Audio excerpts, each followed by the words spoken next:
Join us and discover beautiful beaches, rugged landscapes, pretty towns, desolate mountain ranges that sweep down to stunning lakes, unique architecture, history and folklore, no shamrocks, no shillelaghs, and definitely no shenanigans, just naked Ireland.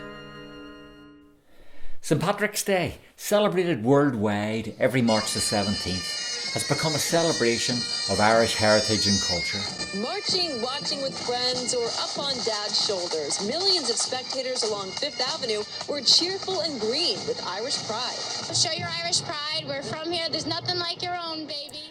For over a century, it's been marked by parades, wearing green, donning silly hats, drinking green pints and revelling in the spirit of Ireland.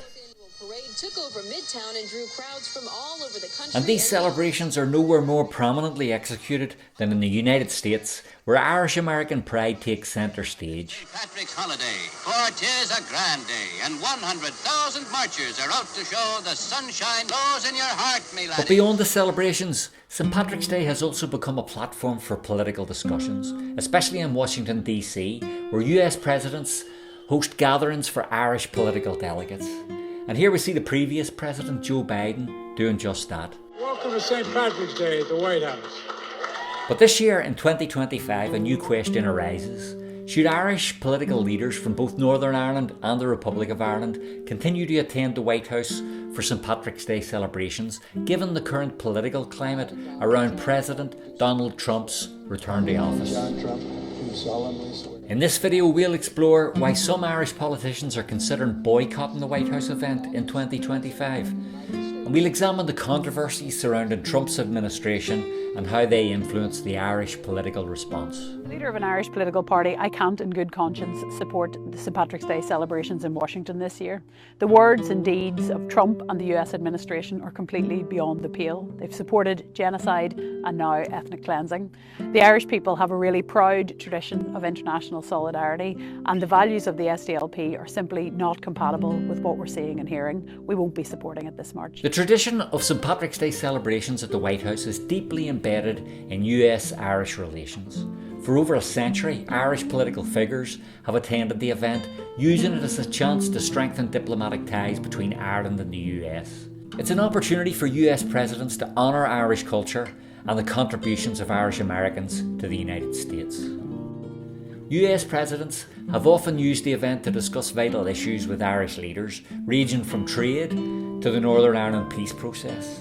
Yet, for Irish politicians, the decision to attend the White House celebration isn't always as straightforward as just honouring Irish heritage. Here's Colin Burke of Fine Gael on the Pat Kenny Show putting the economic case for attending this year.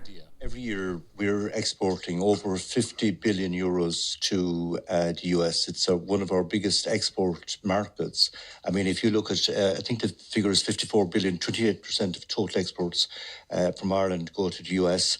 The UK figure is 22.4 billion and German export market is 20.4 billion. So US is away ahead, 28% of the market, the Irish market.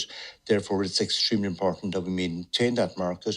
Then, on the other side, we have over 970 US companies working here in Ireland, employing over 378,000 people. So we have a strong connection with the US. And then we have a huge Irish community in the US, and it's important that we maintain contact with them. And I think it's important that we do the diplomatic. We use St. Patrick's Day and the 17th of March as an important day for connecting with that community. I think it's important that we maintain that and continue on. On this basis, the Taoiseach Micheál Martin, Taoiseach Simon Harris, and no less than 8 other ministers will all travel to the United States for 2025's St Patrick's Day celebrations. But the counter-argument to the Irish government's stance was put forward by People Before Profit's Richard Boyd Barrett in that same News Talk programme. First of all, I don't have a problem with government or official representatives of this country meeting with community leaders, developing cultural links, or even trade and business links. But I have a big problem with us sharing our national day, celebrating our national day, with somebody, you called him mercurial, Pat, that's diplomatic. This man is a dangerous, delusional megalomaniac who is threatening to ethnically cleanse millions of Palestinians. This very weekend, he is now bidding up the possibility of restarting the war in Gaza. When there was a ceasefire agreement agreed amazingly between Hamas and Israel, which was about the release of 3 prisoners this weekend, and now he has tried to outflank the Netanyahu regime, who have slaughtered 70,000 people over the last year and a half in a genocidal massacre.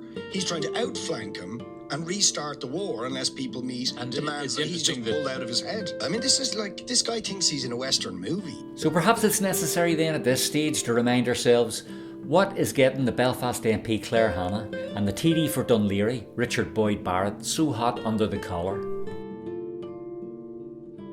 In 2025, President Donald Trump's return to office has reignited debates about US foreign policy and its impact on Ireland. Following his dramatic re-election victory, Trump's administration has stirred tensions both domestically and abroad, and Irish politicians are grappling with the implications of engaging with a president whose policies have raised serious concerns in Ireland. It's been forceful in its official recognition of the Palestinian state, and in fact the Palestinian flag flies alongside the Irish tricolour and the Ukrainian flag outside Leinster House, the seat of the Irish Parliament. We have a combination that's very unbeatable, actually. So Trump's recent announcement to take Gaza, in his own words, and clear it for its real estate potential has raised eyebrows, and not just in Ireland. It's a big mistake to allow people, the Palestinians or the people living in Gaza, to go back yet another time. And we don't want Hamas going back. And think of it as a big real estate site. And the United States is going to own it and will slowly, very slowly, we're in no rush, develop it. We're going to bring stability to the Middle East, to a totally war-torn part of the Middle East. A part of the Middle East that has caused tremendous problem, the Gaza Strip. And we'll own it. It's totally demolished right now. It's a demolition site. It'll be reclaimed. It'll be leveled out, fixed up. There won't be anybody there. Hamas won't be there. We'll be building through other of the very rich countries in the Middle East. But Trump's foreign policy record is filled with divisive moments. His America First approach to international relations has shaped the narrative surrounding his presidency. During every single day of the Trump administration, I will very simply put America first. His withdrawal from global agreements like the Paris Climate Accord, his shutting down of humanitarian aid, his support for controversial military actions in the Middle East, his astonishing about-turn on US policy in Ukraine and resolve to end the war, perhaps from what we're hearing largely on Putin's terms, has rocked all democratic governments in the West. Indeed, his recent claims on foreign territories, besides Gaza, such as Canada, Greenland and Panama, have left most democratic nations in an acute state of confusion. In Ireland, a petition has been raised urging politicians not to visit Washington this 17th of March. It reads, "We call on all political parties on the island of Ireland to listen to the people and not go to Washington on St. Patrick's Day to shake hands soaked with the blood of Palestinians." For Irish politicians, Trump's handling of the war in the Middle East has been viewed with criticism by those who prioritise diplomacy over military intervention.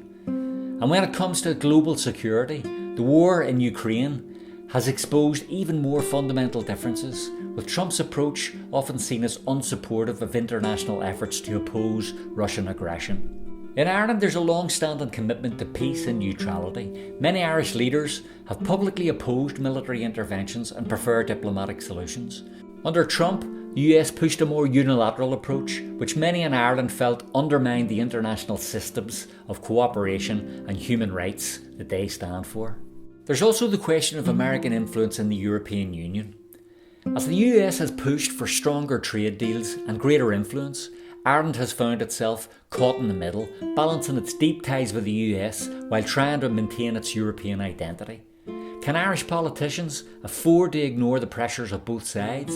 Can they justify participation in White House celebrations given the state of international relations? Another factor driving the controversy is the Trump administration's record on human rights and equality.